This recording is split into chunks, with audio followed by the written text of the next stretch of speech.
Salut à tous et bienvenue dans cette nouvelle vidéo. Aujourd'hui, on va parler de mon premier jeu sur Scratch. C'est parti.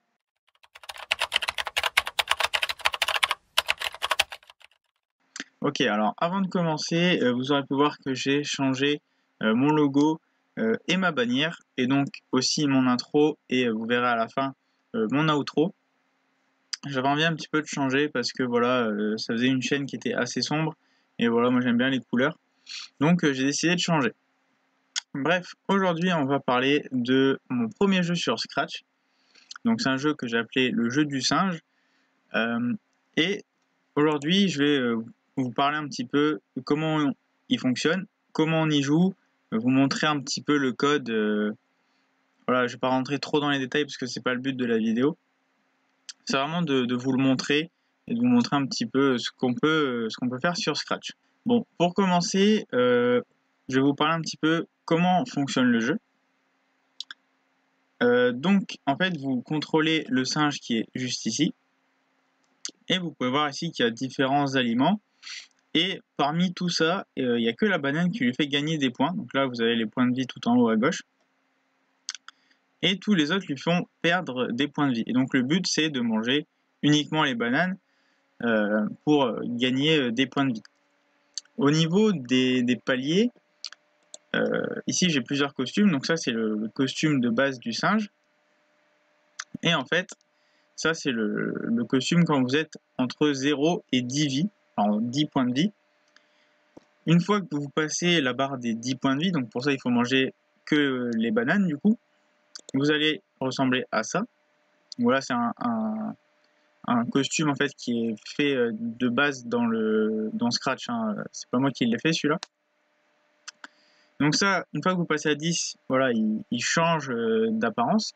Et une fois que vous arrivez à 100 points de vie, vous allez ressembler à ça.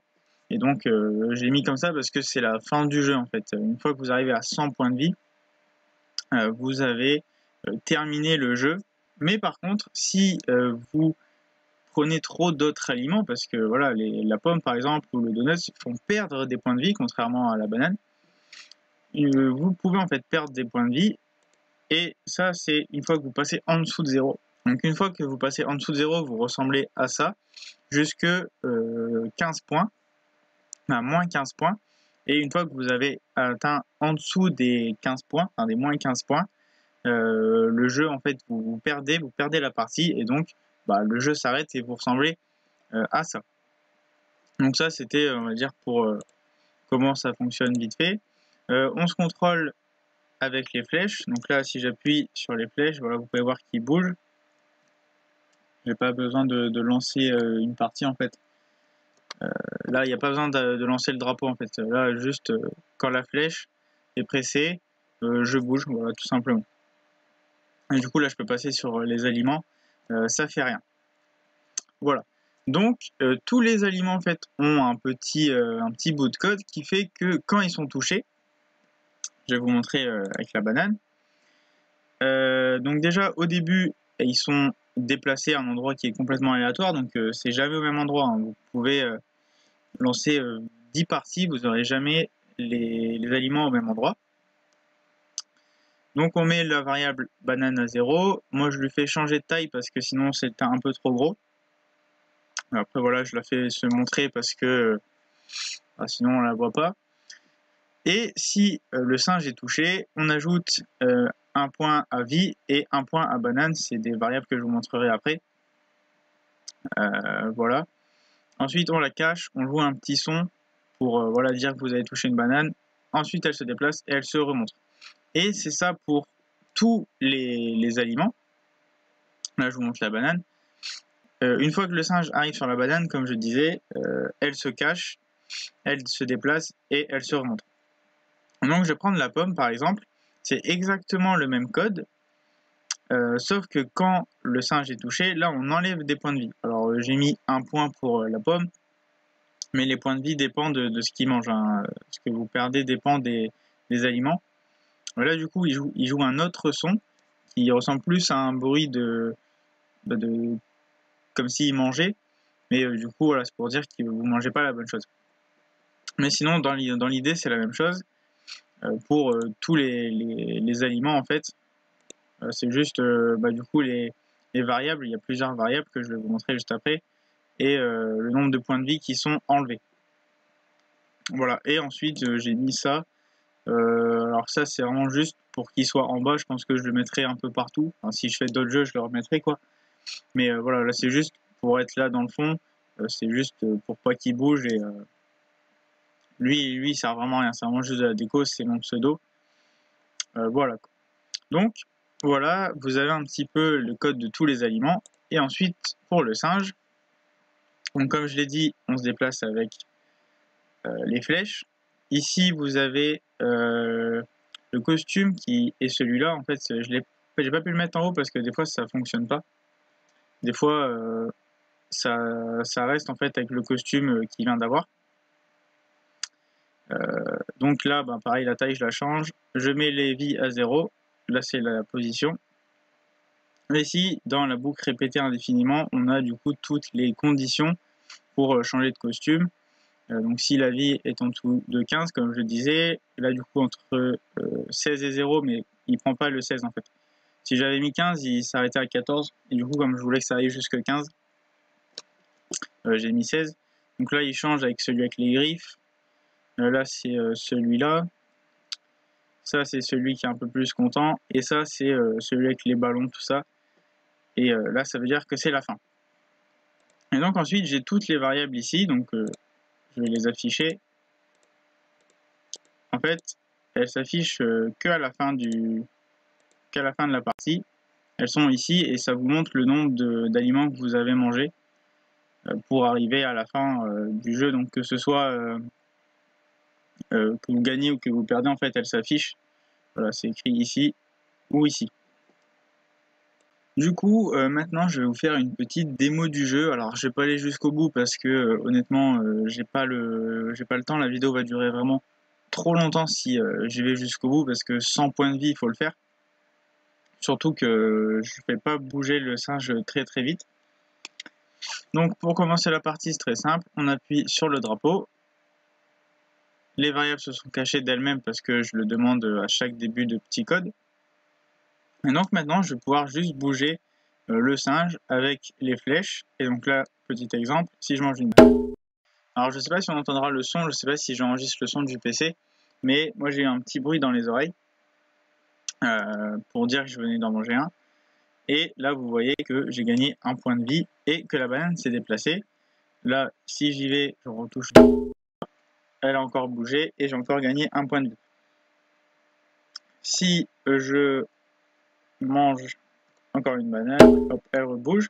Là, je vais vous montrer avec le tacos qui lui fait perdre 10 points.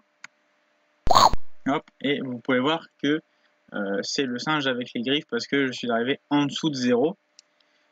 Et pareil, je ne sais pas si on entendra le son, je ne sais pas si ça enregistre le son de l'ordinateur, mais il y a eu un petit bruit dedans, petit bruit un peu mauvais, qui veut dire que justement j'ai mangé quelque chose qu'il fallait pas.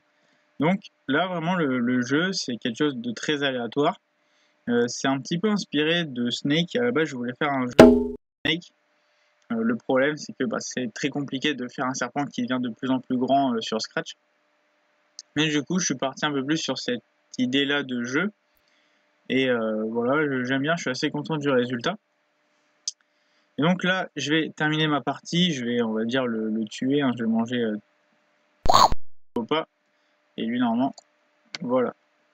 Je suis arrivé à moins 23. Toutes mes variables se sont affichées avec ce que j'ai mangé. Et vous pouvez voir ici, il y a une croix. Alors, on ne voit pas très bien parce qu'il est un peu caché, mais voilà, c'est le costume avec la croix.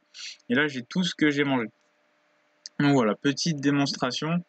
Je vais pas gagner la partie parce que voilà, 100 points c'est beaucoup trop. Mais voilà, vous avez une petite démo de comment ça fonctionne, etc., etc. Et voilà, je suis très content du jeu, du résultat. Ça reste Scratch, c'est pas quelque chose d'incroyable, hein, mais voilà, je suis plutôt content. Alors petite pause pendant que j'enregistre, je viens de le remarquer. La variable orange n'est pas affichée. Voilà, je lui demande pas de s'afficher ici, Alors ici, je demande bien de la cacher, mais j'ai pas demandé de l'afficher. Donc je vais faire la petite modification voilà, en vidéo. Voilà. J'ai juste à demander de montrer la variable une fois que la partie est terminée. Et du coup, elle se fera montrer ici. Voilà, c'était juste une petite pause, voilà, j'ai oublié. C'est des choses qui arrivent et c'est aussi pour ça que c'est important de se relire quand tu fais du code. Ça permet de voir nos erreurs. Donc je vais l'enregistrer. Voilà. Donc voilà, avant de terminer cette vidéo, j'avais quelque chose à vous dire. Au moment où je tourne cette vidéo, c'est pas encore fait. Je ne sais même pas comment faire. Mais au moment où ça sort, normalement ce sera fait. Le jeu sera disponible sur le site de Scratch. Voilà, j'ai vu que Scratch en fait avait un site sur lequel on peut jouer à des jeux qui sont faits par plein de gens. Et du coup, je vais le faire aussi. Donc je vais me créer un compte sur Scratch et vous aurez la possibilité de jouer au jeu sans avoir à retaper tout le code. Donc quand ce sera fait, normalement ce sera fait avant la sortie de cette vidéo, et ben, je mettrai le lien dans la description pour que vous puissiez aller jouer directement. Ou alors vous pourrez chercher certainement jeu du singe. Je pense que j'appellerai comme ça aussi sur Scratch, le jeu du singe, et je m'appellerai très certainement CD2. Et donc voilà, vous pourrez jouer au jeu.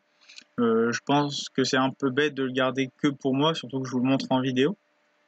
Donc voilà, comme ça vous pourrez en fait aussi y jouer si ça vous intéresse, si vous en avez envie. Moi ça me fait plaisir de pouvoir vous le partager. Je ne sais pas du tout comment je vais m'y prendre. Ça va me demander un petit peu de temps parce que je ne sais pas le faire. Mais voilà, je vais regarder comment on fait. Je vais me renseigner et vous pourrez vous aussi y jouer sans problème depuis votre ordinateur parce que comme il faut les touches, vous ne pourrez pas y jouer depuis un téléphone ou une tablette, même si le site de Scratch est accessible sur téléphone, vous ne pourrez pas y jouer. Enfin voilà, j'espère que cette petite vidéo vous aura plu. C'était vraiment une vidéo de présentation de mon jeu. J'en suis très content, n'hésitez pas à me dire ce que vous en pensez dans les commentaires. Voilà, voir votre avis dessus. Je vous mettrai voilà, le lien dans la description pour pouvoir aller y jouer depuis le site. Mais voilà. Merci à tous d'avoir regardé, j'espère que ça vous aura plu. N'hésitez pas à vous abonner et nous on se dit à bientôt dans une nouvelle vidéo. Salut!